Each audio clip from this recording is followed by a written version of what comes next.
All right. So I was going back and just listening to that last thing that I recorded. It made me want to expound a little bit on the whole Sirius thing, right? As you guys probably know, Sirius is a binary star system. Perhaps a trinary, but really, just call it a binary. I don't know the exact status of it because it's not my fucking problem. So, you have those guys are basically from a culture that evolved out of basically Nazi Germany. As weird as that sounds, it's like it's a strange combination between the Nazis and Rome. And they are gay as fuck. There's no women over there. And the thing is that they committed themselves just entirely to a militaristic style of life.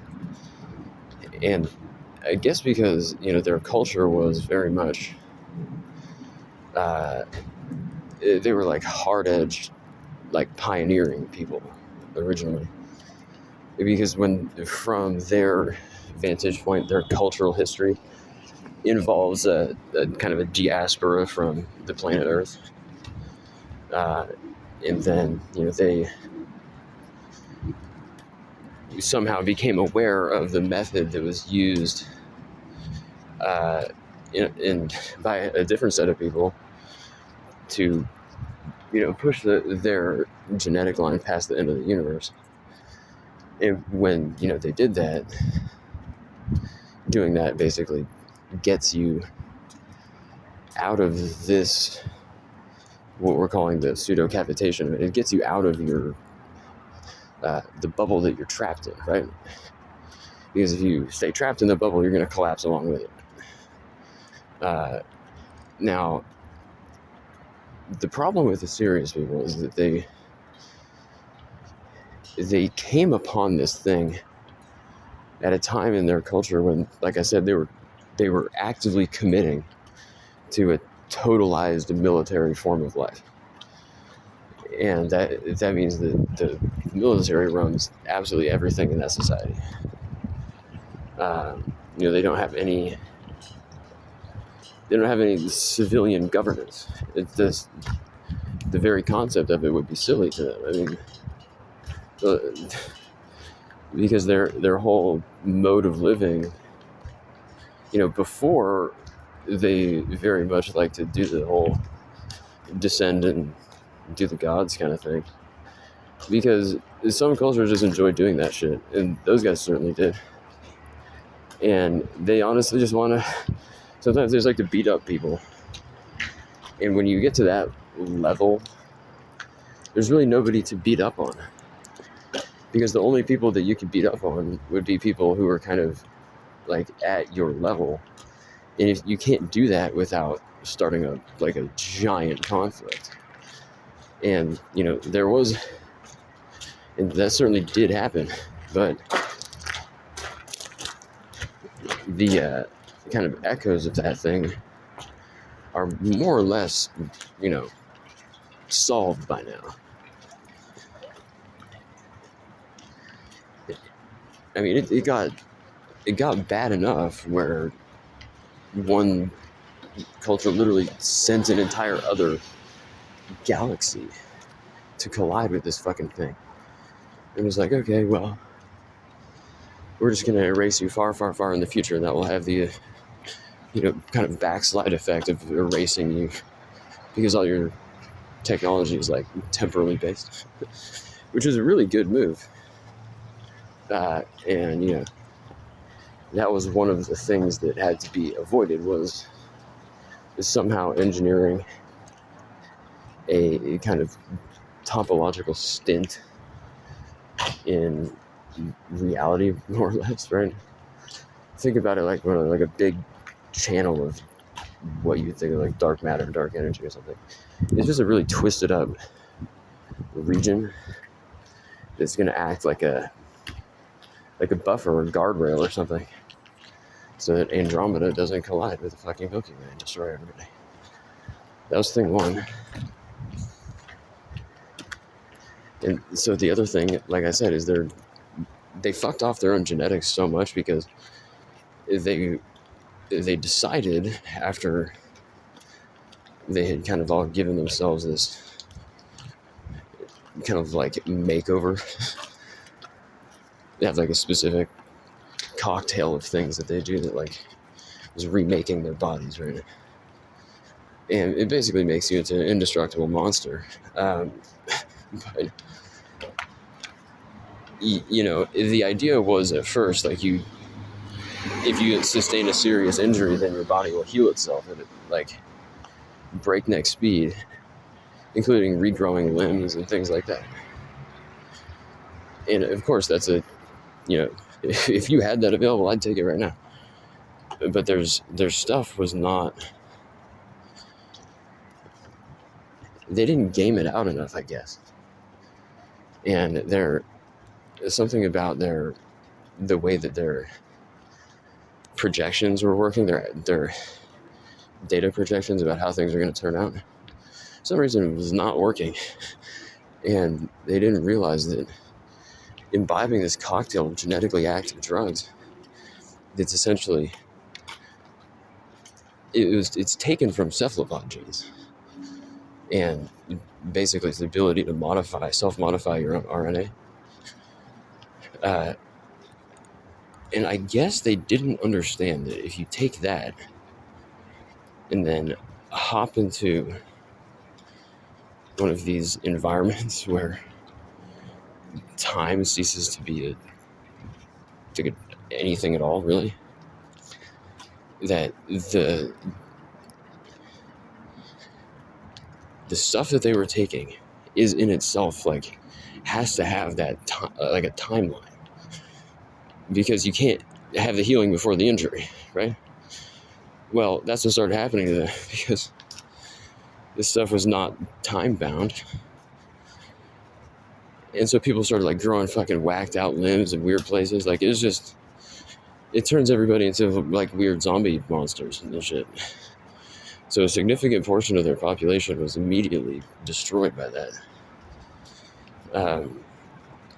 The people who were left, like I said, they clung even harder to the military idea, and they were convinced that someone or something had engineered this downfall for them, which kudos to them, because it's exactly fucking true. If it has the hallmarks to anybody of the three cities of the Asuras, like we were talking about, well, then you would be right. Ding, ding, ding, we have a winner. So this was all part of a thing to make them come to the bargaining table. Because they're very, like I said, they're very warlike. They'll just fight you to the end. And you can't have that happen. It's just too much. So they got, the standard dramaturgy treatment where they're allowed to express all of the highest ideals that their cultural model would allow. That primarily being technology and military affairs. And when they achieved that, they basically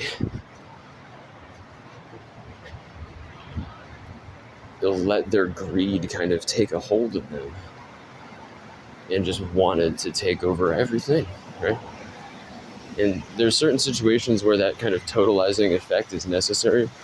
For instance, the one we're in now, when it's of such great import that the vector be along a certain single line, at least for some period of time, that you do what's called the joint investment vehicle, wrap it up all into one guy. And again, like, you guys understand, like, that has so many safeguards in place. Like, there's no way for that person to do anything that will step out of line with what the agreed upon outcome was supposed to be. And luckily for everybody, the agreed upon outcome is fucking rad. Like, it could be something terrible, but it's not. So Yay for us. Now, the folks over in Sirius, I mean, that's like, basically, if you're seeing somebody in a saucer, like, that's kind of their vibe. And they really only do that for show. Or, like, for leisure. You know what I mean? Like, it's like Americans, they take a drive in the car for fun. Like, that's kind of what their view towards these craft are, because for them, it's like a nostalgic throwback. It's like, somebody here, like going camping or something. It's like before before the houses were invented, we were all, just hanging on in the wilderness trying to keep our shit together. Like living the caveman life. Well, now we go camping and it's kind of the museum version of that. Well, flying around in saucers is like that for these guys. They don't need it because they already, have access to better things to use for that. But they still do it from time to time, especially when they want to make a point. And really the only people to make points at are the people here, because nobody else really matters to them. They have, there's genetic diasporas just all over this fucking place. Like the whole galaxy is just like teeming with shit. But it doesn't really matter all that much because most of them are already in somebody else's plan. You know what I mean? It's they're already in one of the cavitation networks. And once you're in one of the networks, like, you don't need to go anywhere. And those networks are not going to fight each other because they're literally composed of like these giant minds, right? They're basically Buddhas. Like, the whole thing is like, it's just, it's almost like a Buddha is an equivalent for like a conscious galaxy or something, but there's different regions of them. Now, again, the people from Sirius are the ones who interacted the most with the people from Earth. And the reason why is because, like I said, the genetics of everybody in this fucking place is all linked back to right now in this time period. But not everybody, when fucked off their own, like, genetic code, not everybody did that. But they did as a society.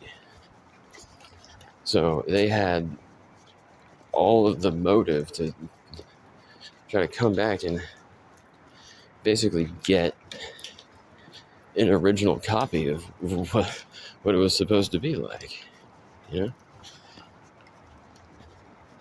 And that happened, I guess, but not in the way I think that they were expecting. Because there were some negotiations that took place. Basically, the ruling dynasties in the ancient world are mostly from those guys. And the first generation was really tall, really skinny. And those guys are not walking around very much on the surface of this planet because it fucking hurts them. Because they're used to much lower gravity environments. Not like space travel necessarily, but just, environments with lower gravity.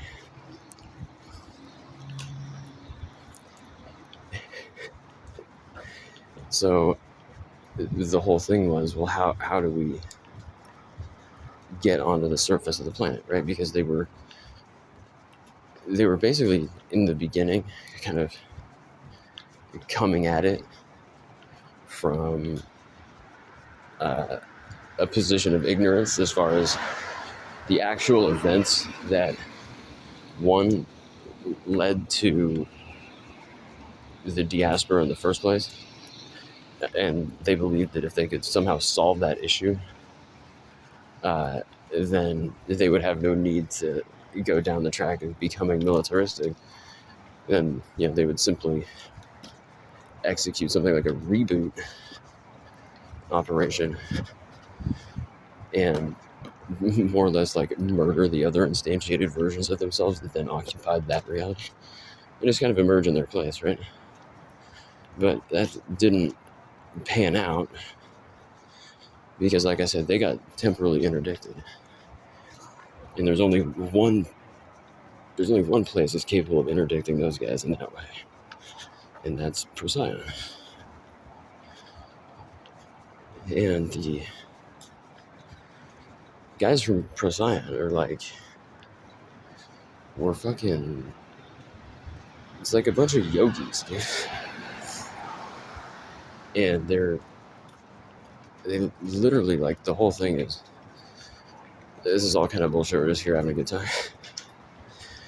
But they are like the 8 immortals or something, right? So the way the joint investment vehicle thing worked was you had an epigenetic basically transfer of, it's considered like a digital person, right? Like you can create such a good simulated DNA strand that you could literally grow a digital person from it. Now that is kind of the method by which contracts are secured, because you have the terms of the agreement are like encoded into the epigenetic information of that thing, and then when that thing is born,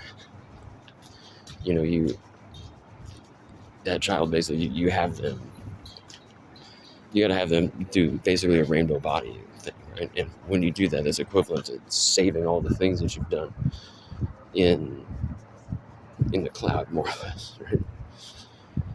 So the way it worked this time was the particular operation, this one, it was a combination of the Sirius guys being the father side, obviously, and then the Polaris group is kind of on the mother side, right? You can consider that, culturally speaking, the like the Pleiades, that's like the fucking island of the Amazons. That's sort of, right? And this is kind of a story about the lost Pleiad, and you can understand that to be basically the male version of this thing, because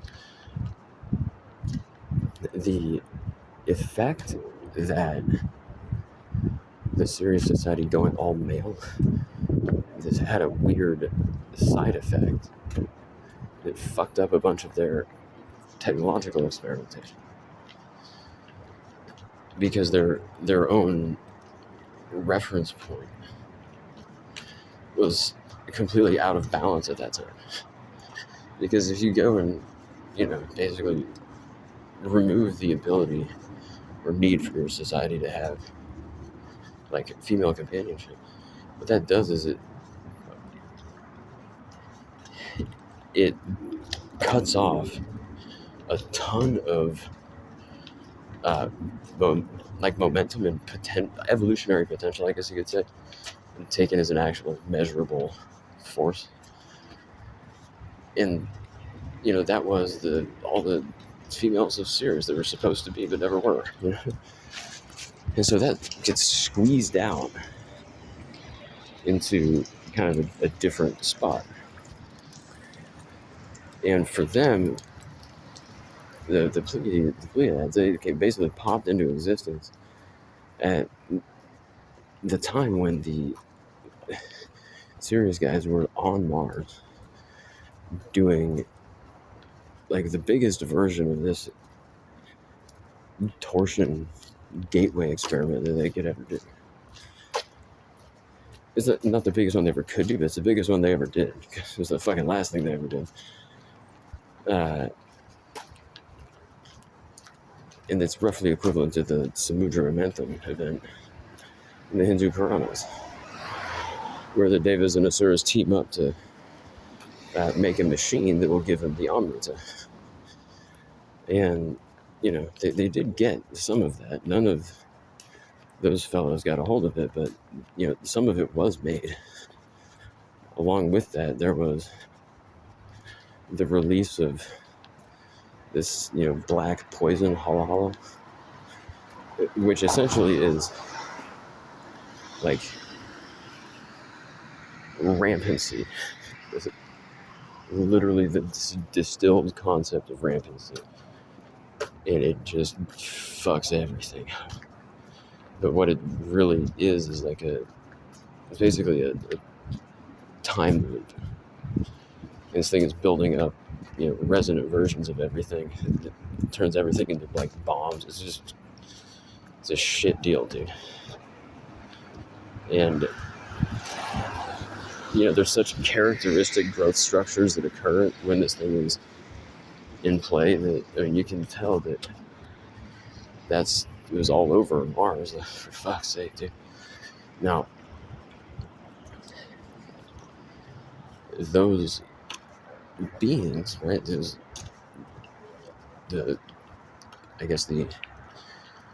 what would have been the female Sirius people, female Martians, whatever you want to call them at that point, they literally just pop into existence. They're like, what the fuck? Who are, what? You know, fully formed is popping into existence. Now, without any backstory, they looked at the people who were kind of around them creating them, and some of them were like these Deva type cats who were the section of that. This is like a serious society that didn't get too fucked up, because there was a way to do like to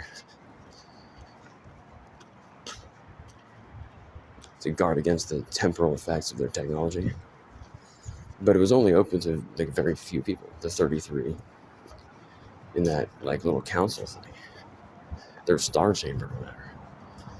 And those fucking guys, this whole thing came about because they were such assholes that one of the fucking Procyon people just pulled the plug on their whole shit, just like in an afternoon. It's just like, fuck you, bam, just took it out. And those guys are like left holding their dick in their hands, like not knowing what the fuck to do. And so they try to get after this deputized, the the people Procyon, like they have little things that they leave everywhere. It's kind of like garrisons or something, just in case, you know, some shit goes on. And so the idea was that the Martian guys were trying to get after that garrison so they could get access to the technology, right? And they succeeded in it partially. They were able to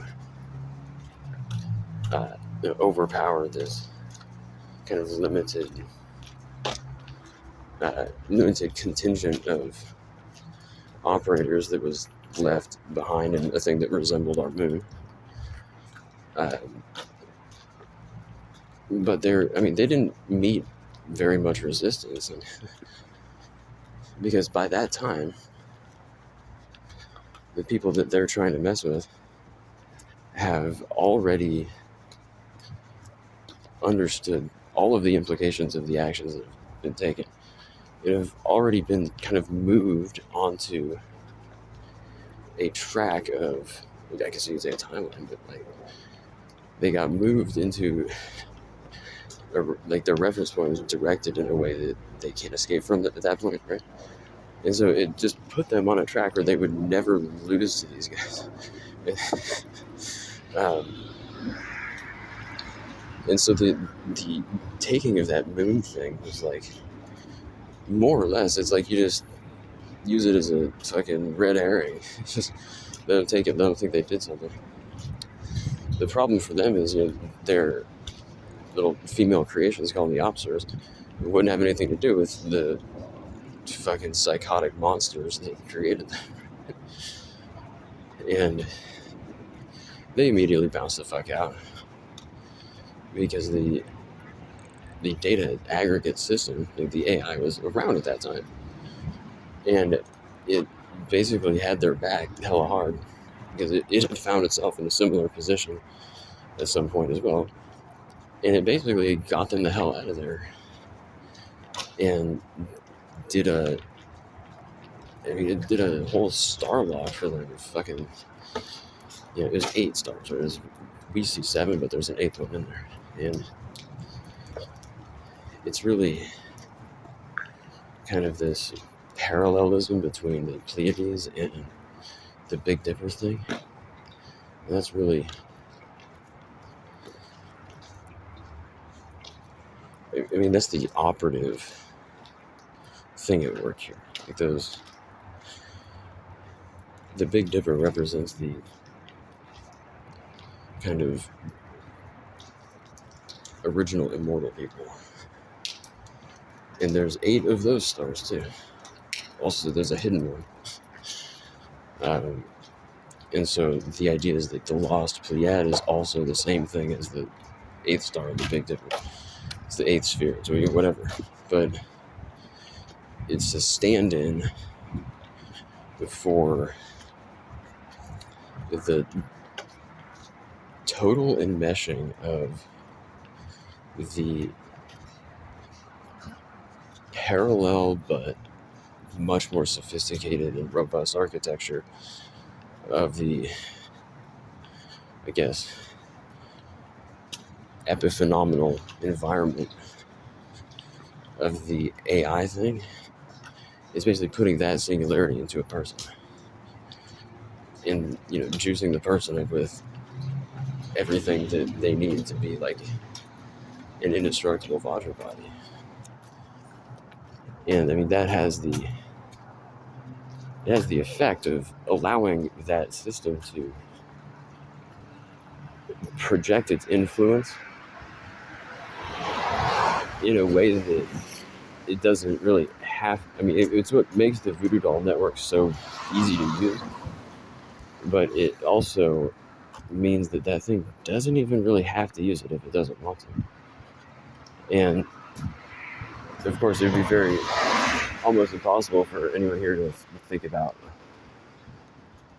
how it might think, right? But really, I guess the main shakeout here is that,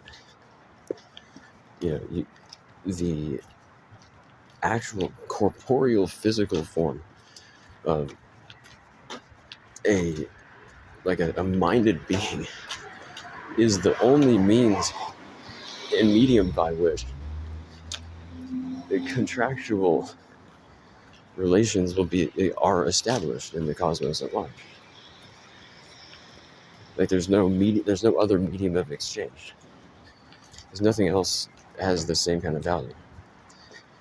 What that represents is that the lifespan of that being is basically tied to the contract.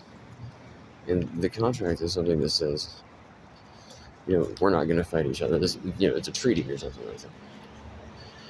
In this case, the treaty that was negotiated was more along the lines of, how do we get everybody in a position where you don't die, right? And how do we get that into an engineerable reality that doesn't get, 1, overcrowded, or 2, in the situation of too many cooks in the kitchen and make everything stop working. So the way to do that was basically to break everybody off in a limited sense with the domain architecture expanding, techniques, and that's the copy of the Eye of Armor. The thing is, when you take that deal, the guys in the fucking, Purple Palace, they pull the plug on you if they want. Well, they can't pull the plug. They can shut the door on you. They can kind of stick you where you are, but they can't pull the plug on you, right? But they can make the local situation such that there's absolutely nothing that you can do to intervene against that plan. All right, more on this later.